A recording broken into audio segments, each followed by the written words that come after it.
Señor, gracias por esta oportunidad de estudiar su palabra y aprender de su palabra, Señor. El Señor, prepara nuestros corazones para recibir de tu palabra hoy. El Señor, bendice este tiempo y guía este tiempo.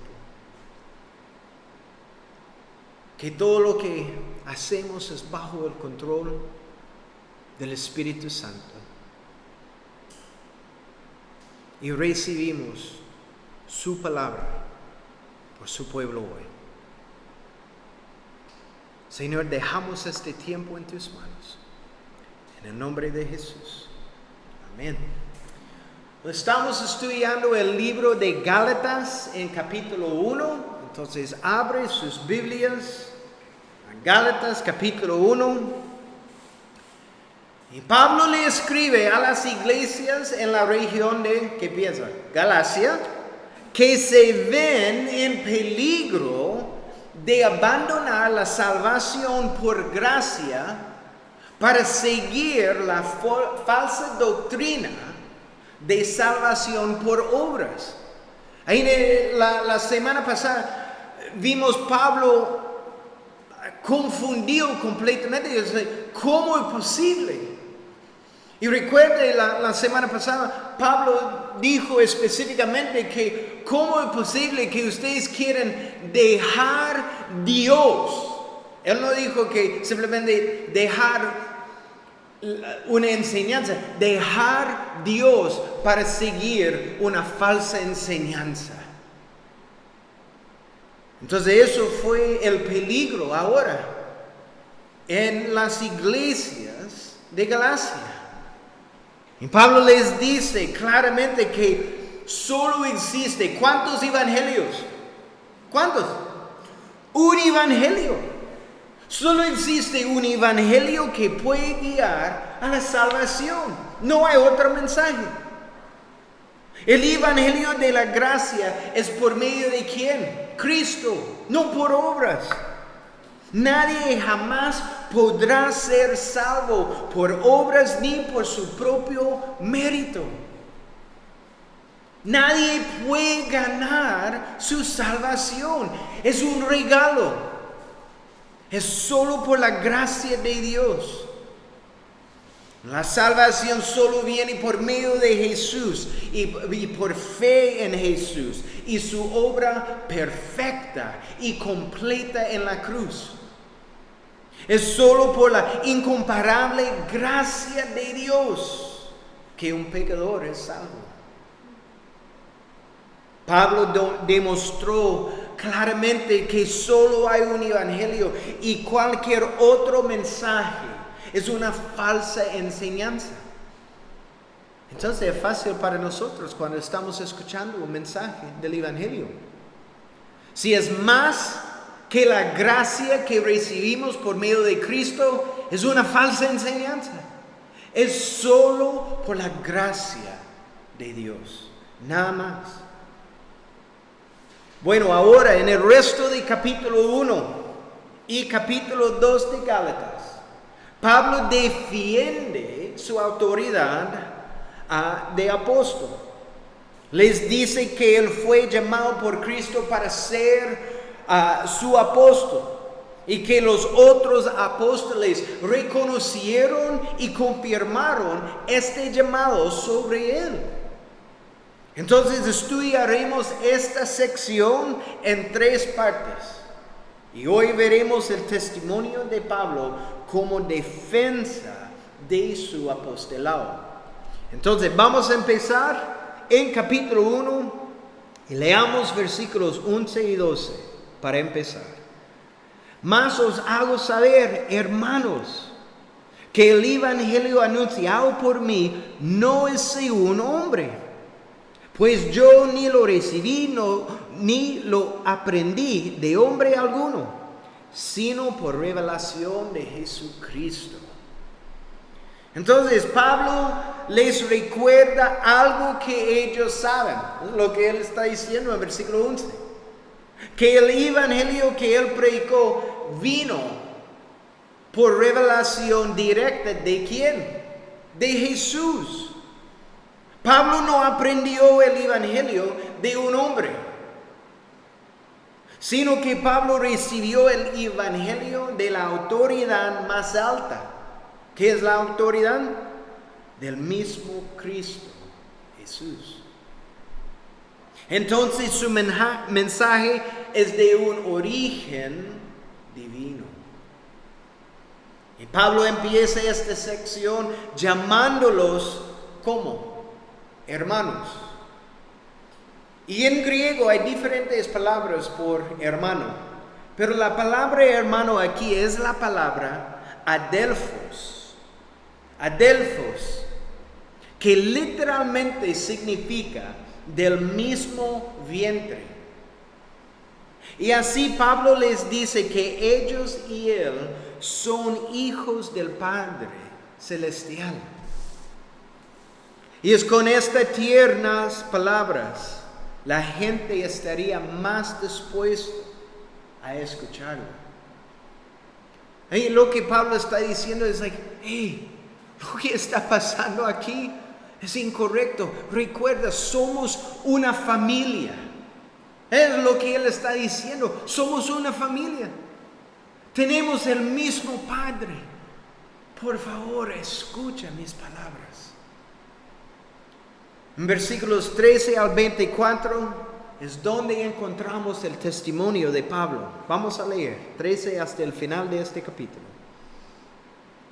Porque ya habéis oído acerca de mi conducta en otro tiempo en el judaísmo, que perseguía sobremanera a la iglesia de Dios y la asolaba. Y en el judaísmo aventajaba a muchos de mis contemporáneos en mi nación, siendo mucho más celoso de las tradiciones de mis padres. Pero cuando agradó a Dios, que me apartó desde el vientre de mi madre y me llamó por su gracia, revelar a su Hijo en mí, para que yo lo predicase entre los gentiles. Y no consulté enseguida con carne y sangre, ni subí a Jerusalén a los que eran apóstoles antes que yo, sino que fui a Arabia y volví de nuevo a Damasco.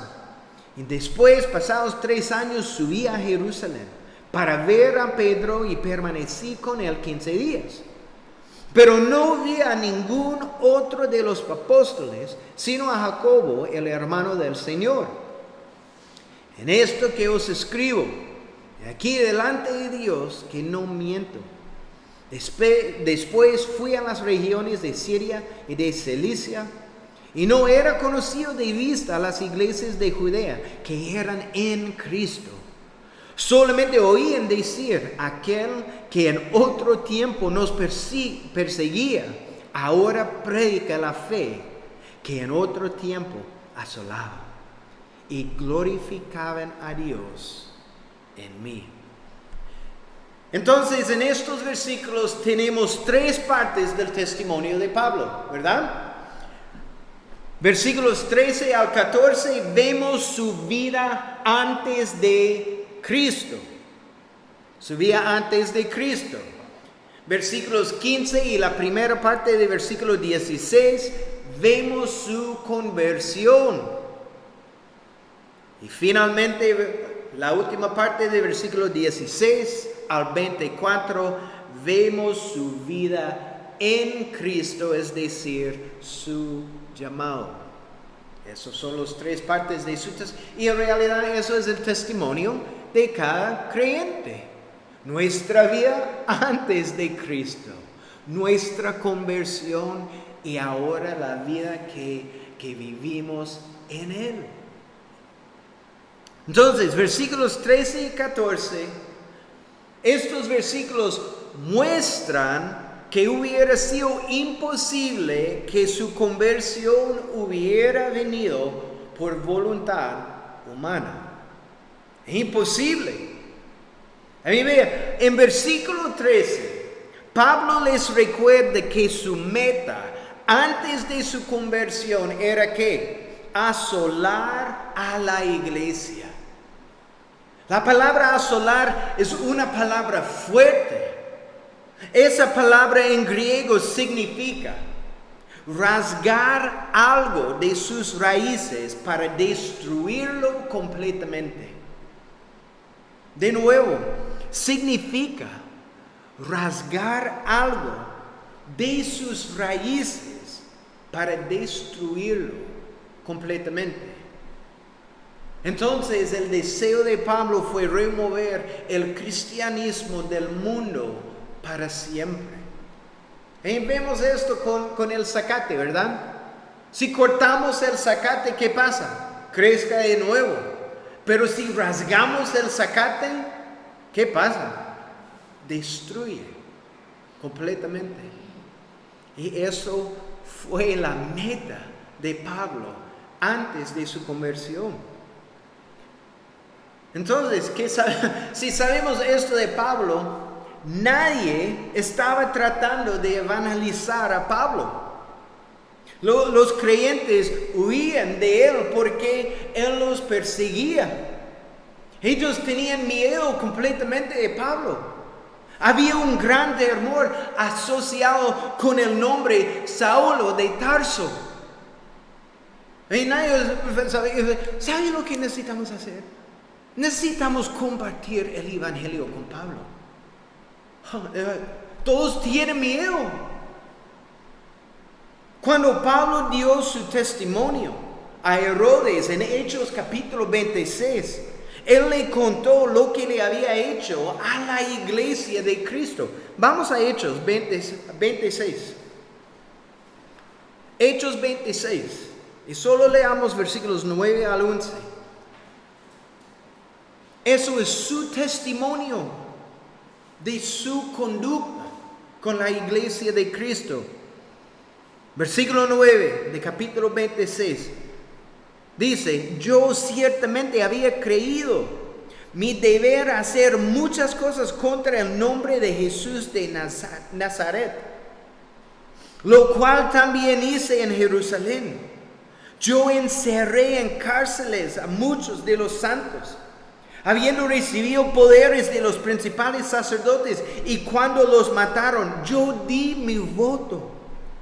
Y muchas veces castigándolos en todas las sinagogas, los forcé a blasfemar. Y enfurecido sobremanera contra ellos, los perseguí hasta en las ciudades extranjeras. Eso es las palabras de Pablo acerca de él antes de su conversión. Podemos imaginar el estado de la iglesia con Pablo. Ellos tenían miedo. Y Pablo antes de su conversión estaba en contra de cada cosa que tuvo que ver con el nombre de Jesús. En versículo 14 nos muestra que él vivía con la meta de ser el mejor fariseo podía ser. Él sobrepasaba a muchos en el estudio de la ley y observar las tradiciones judías. También podemos imaginar Pablo, ¿verdad? Usted está estudiando la ley de Dios 2 horas al día. Yo estoy haciendo esto 6 horas. Está observando las tradiciones de nuestros padres. Yo 2-3 veces al día. Y eso fue la meta, el deseo. Él no tenía ningún deseo de escuchar el evangelio de la gracia de Cristo. Él tenía una mente singular de ser un gran fariseo. No, algo increíble. Con esa cosa, él tenía una mente singular para ser un gran fariseo. Después de su conversión, también fue exactamente lo mismo. Él tenía una mente singular. ¿Para qué? Para evangelizar todo el mundo, para compartir las buenas nuevas por todos lados del mundo. Entonces vemos cómo Dios usó esa mentalidad de Pablo para alcanzar el mundo con el evangelio por medio de Pablo. Así vivía Pablo antes de su conversión. Pero un día algo radical pasó en la vida de Pablo.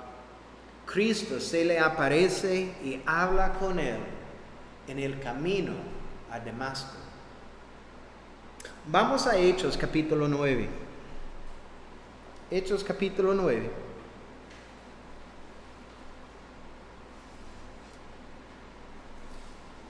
Eso también demuestra la distancia que Pablo fue viajando para atacar la iglesia.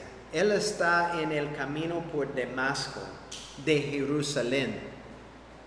Estamos hablando de cientos de millas de Jerusalén.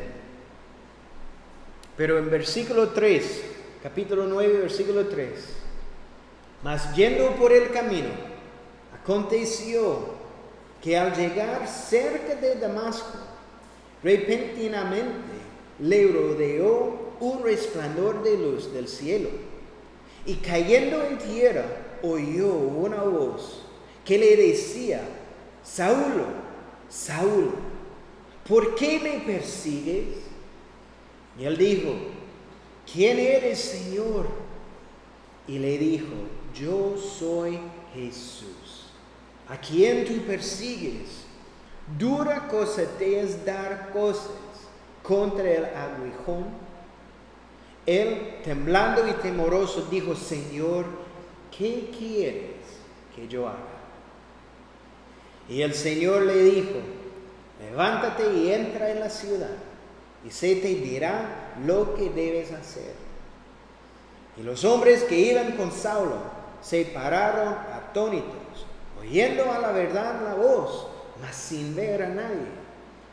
Entonces Saulo se levantó de tierra, y abriendo los ojos no veía a nadie. Así que, llevándole por la mano, le metieron en Damasco. Volvemos a Gálatas.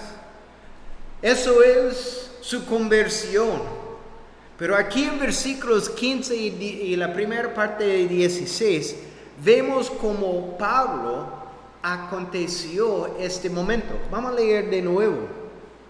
Pero cuando agradó a Dios, que me apartó desde el vientre de mi madre y me llamó por su gracia, revelar a su Hijo en mí, para yo le predicase entre los gentiles.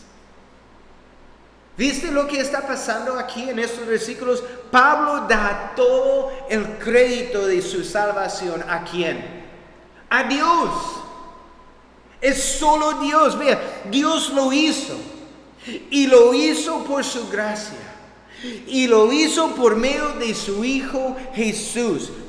Dios hizo esto para usar a Pablo para alcanzar a los gentiles. Todo el crédito por su salvación pertenece a Dios. En primero, Pablo notó que Dios lo apartó desde el vientre de su madre. Y lo que esto está diciendo es que toda su vida hasta este punto fue una preparación para el ministerio. El ministerio de anunciar el evangelio a los gentiles. Y esto habla de la soberanía de Dios. Que Dios usaría todas estas cosas en su vida, desde su nacimiento hasta su conversión en el camino a Damasco, para la gloria de Dios. ¡Wow! Es algo increíble. Dios, por su gran gracia, redimiría a Pablo y lo usaría para su gloria. Es increíble. Ay, qué grande es la esperanza que tenemos para nosotros y para las personas en nuestras vidas que no tienen una relación con Cristo. Es una gran esperanza. Ahí para nosotros, que hemos sido redimidos por la sangre preciosa de Jesús, Dios quiere usarnos para su reino y su gloria. Hay buenas noticias.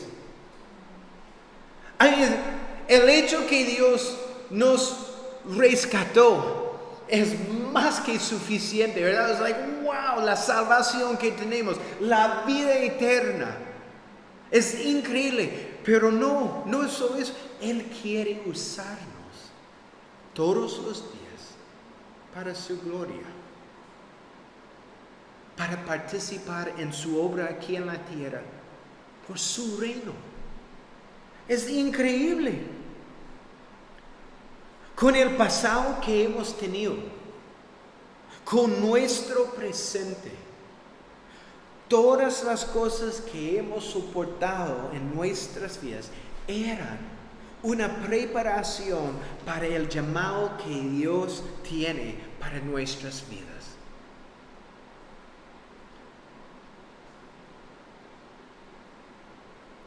Y vea la paciencia de Dios en eso.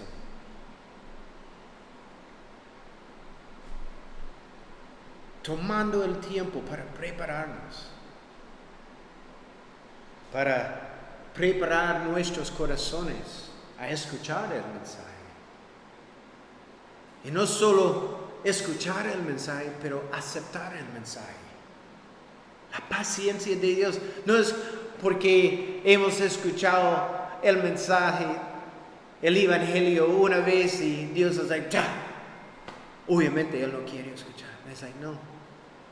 Y Dios sabe el camino en que caminamos antes de nuestra relación con Él. Y Dios en su paciencia está diciendo, sí, pero un día puedo usar esa cosa. Él no sabe en este momento. Oh, esa cosa que es difícil para Él. Un día puedo usar eso por mi gloria, para mi reino. La paciencia de Dios es increíble. Esa es la cosa, hermanos. Nada en nuestras vidas es desperdiciado en las manos de nuestro amoroso Dios. Nada. ¿Está animado con eso? Cuando está pensando en el hecho que nada en nuestras vidas es desperdiciado en las manos de Dios. Ahí yo estoy animado completamente. Dice, wow. Una vida rendida a Dios puede ser usado para su gloria y su reino. Ahora para con las personas en nuestras vidas que no tienen una relación con Cristo, ¿con qué fervor y dedicación deberíamos estar orando por la salvación de ellos? Ahí necesitamos entender, nadie está fuera del alcance de Dios. Nadie. Pero a veces vemos gente en nuestras familias o amigos o compañeros y vemos su vida o su estilo de vida y pensamos, imposible. Y cuando compartimos algo con ellos, ellos corren más allá y pensamos, oh, es imposible. No sabemos. Nadie está fuera del alcance de Dios.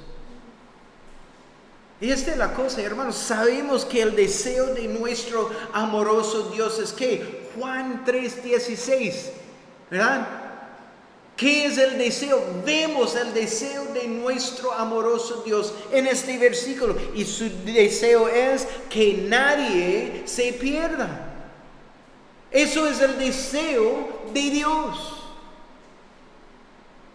Y sabemos que si ellos vienen a Dios en fe, Él los rescatará, redimirá y usará sus vidas para su gloria. Sabemos esto. Deberíamos orar por esas personas que escuchen el llamado de Dios para salvación por medio de su gran gracia. Nadie está fuera del alcance de Dios. ¿Y sabe lo que es el prueba? La prueba es ¿quién? Pablo. Pablo es la prueba de eso. Si Dios puede rescatar y redimir a Pablo con su gran gracia y amor,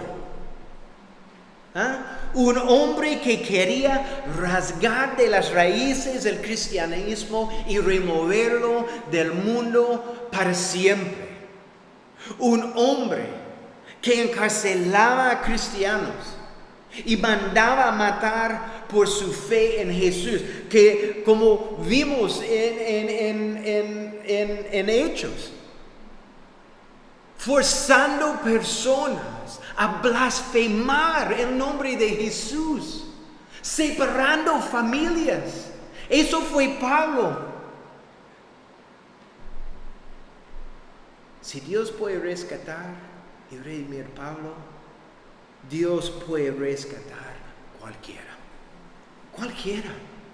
cualquier persona en su vida que no tiene una relación puede ser salvo por la gracia de Dios, nada más. No hay persona en este lado de la eternidad que no tiene esperanza. Cada persona tiene esperanza. Mientras tenga vida, tienen esperanza. Entonces, persistamos en oración por esas personas que no tienen a Cristo. Y honestamente, hermanos, cuando yo estaba preparando este mensaje,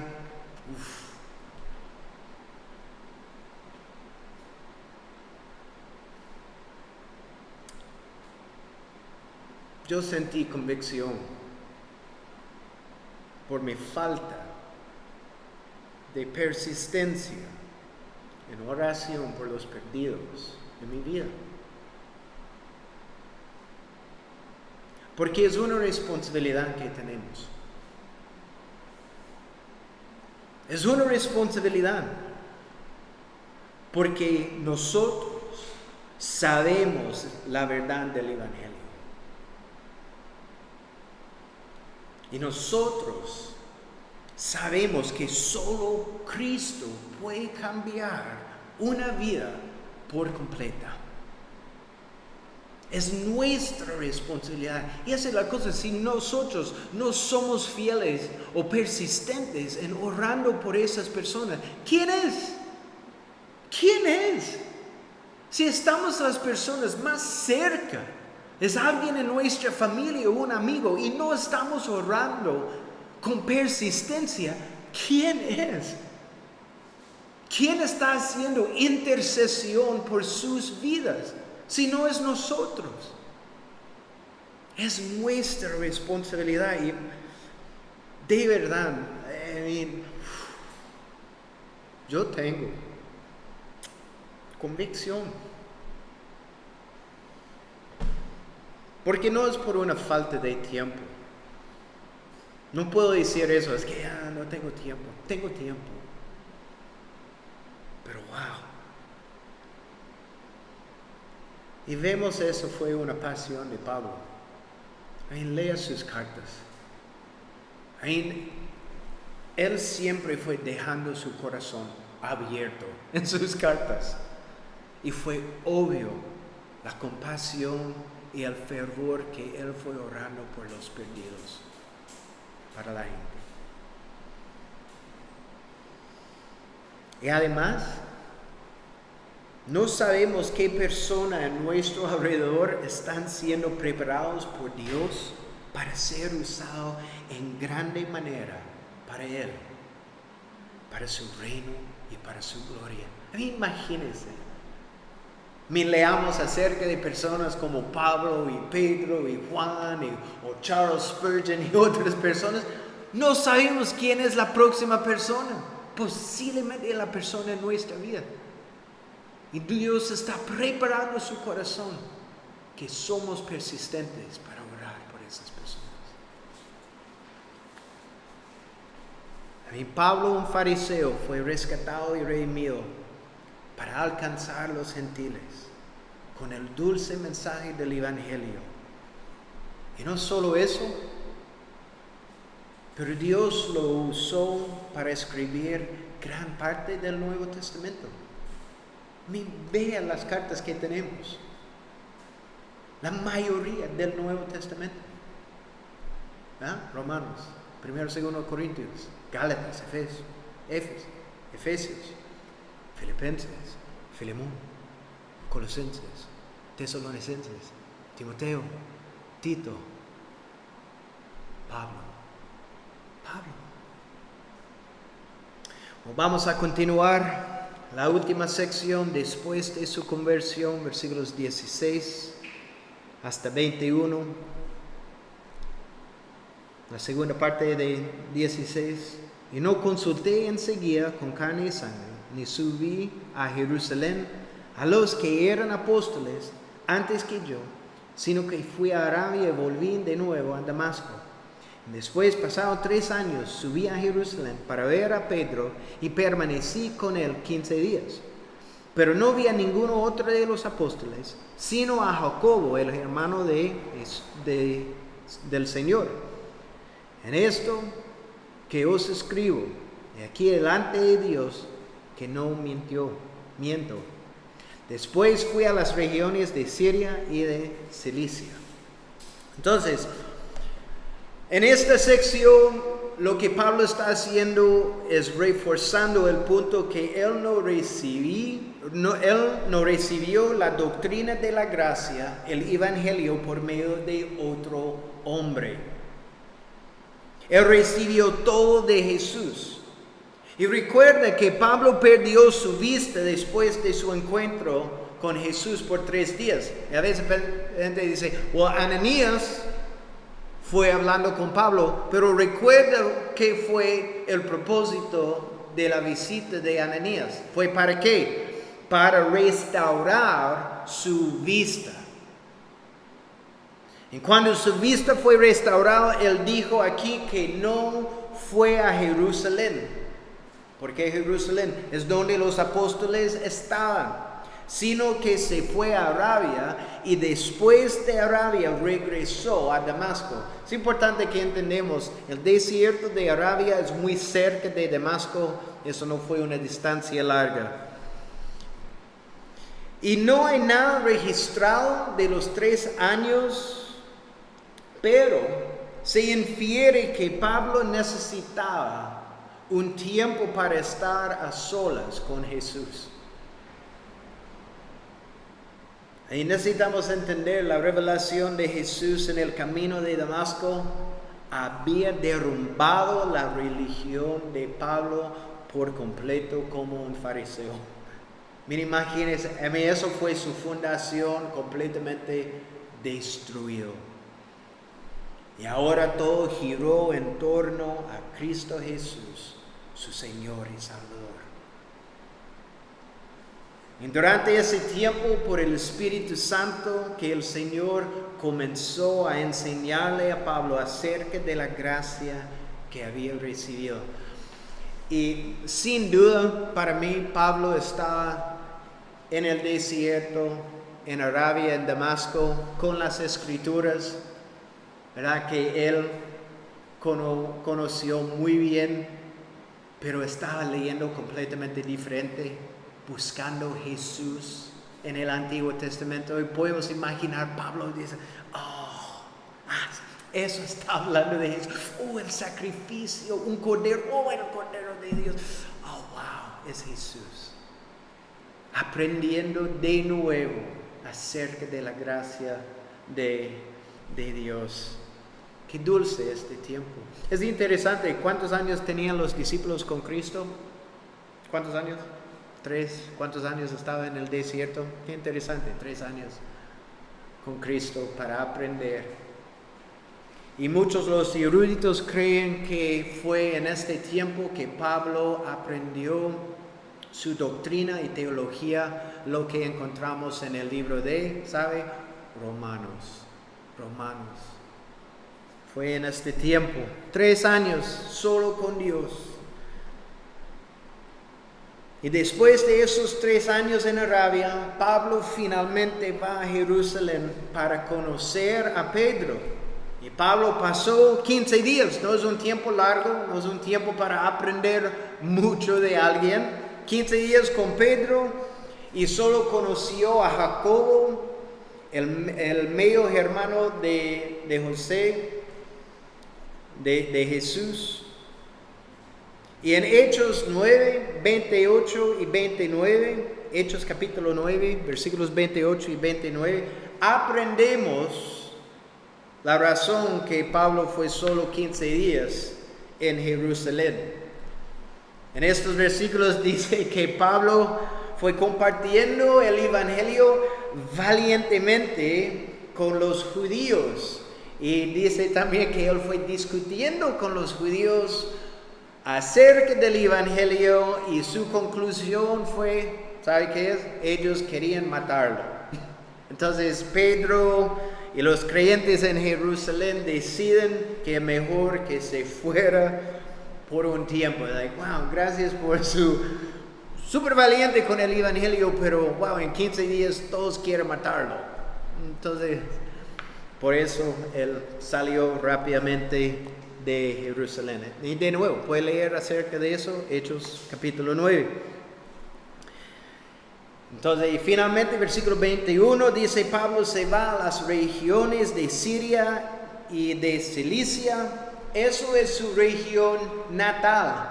La ciudad de Tarso es en esta región y esto es donde Pablo pasó algunos años, alrededor de 10 años en esta región.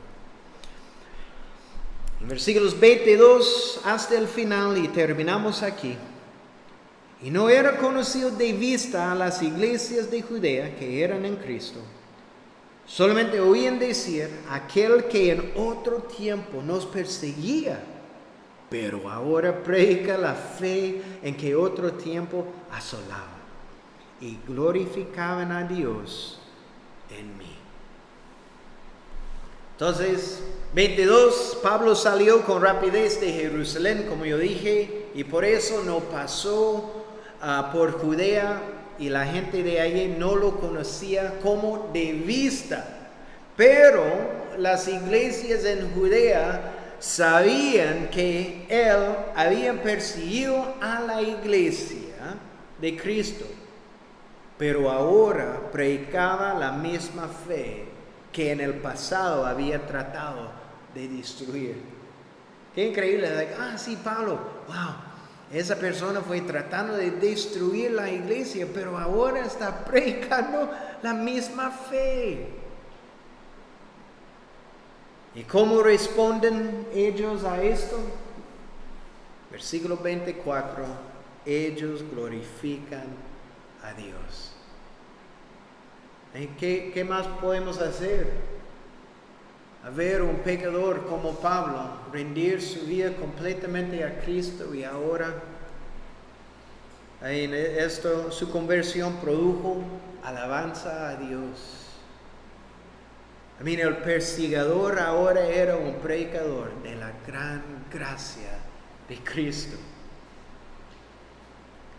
Y mire lo que la gracia de Dios hizo en la vida de Pablo.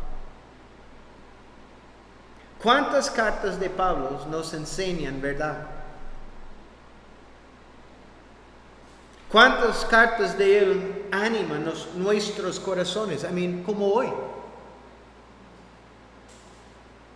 Yo he sido animado completamente. Estamos en Gálatas, su carta. Que Dios quiere usar todo en nuestras vidas para su reino y gloria. Yo estoy animado. Es lo que vemos en sus cartas. ¿Cuántas de sus cartas edifican nuestras vidas? Y nos dan promesas de Dios que podemos aferrar en nuestras vidas. Realmente la gracia de Dios rescata el alma, cambia vidas y produce fruto para la gloria de Dios. Podemos unirnos a los ángeles del cielo en alabanza a Dios por su gran gracia sobre sus hijos y tener esperanza que no hay nadie que no pueda ser alcanzado por su redentora gracia. Nadie. Y el mismo poder que rescató a Pablo obra y actúa hoy en día. ¿Sabe eso? Porque creo que a veces olvidamos eso. Vemos cómo Dios estaba moviendo en el pasado en la iglesia antigua. Es el mismo poder hoy. Moviendo aquí en Costa Rica, en Liberia. El mismo poder es disponible hoy. No cesemos de clamar a Dios por la salvación de los pecadores y tomemos cada oportunidad para compartir el evangelio de la salvación por Cristo. Amén.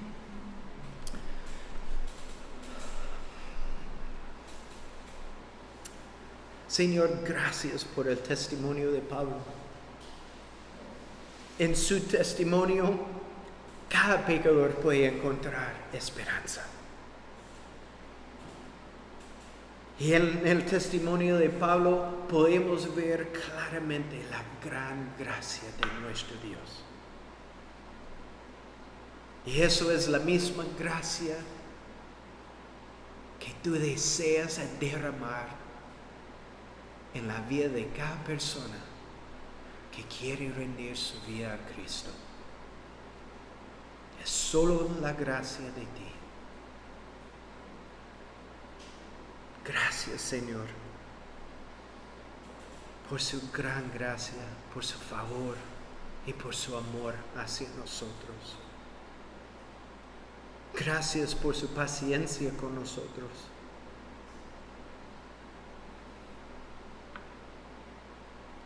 Muchas veces somos impacientes con personas, pero podemos ver claramente en nuestras propias vidas su paciencia con nosotros. Y en estos momentos nunca perdimos su amor. Siempre tenemos ese amor. Gracias por el trabajo que tú has hecho y continúas a hacer en nuestras vidas. Y es solo por su gracia. Úsanos, Señor. Y Señor, darnos un fervor, una persistencia para orar por los perdidos en nuestras vidas. Porque sabemos, nadie está fuera del alcance de nuestro amoroso Dios.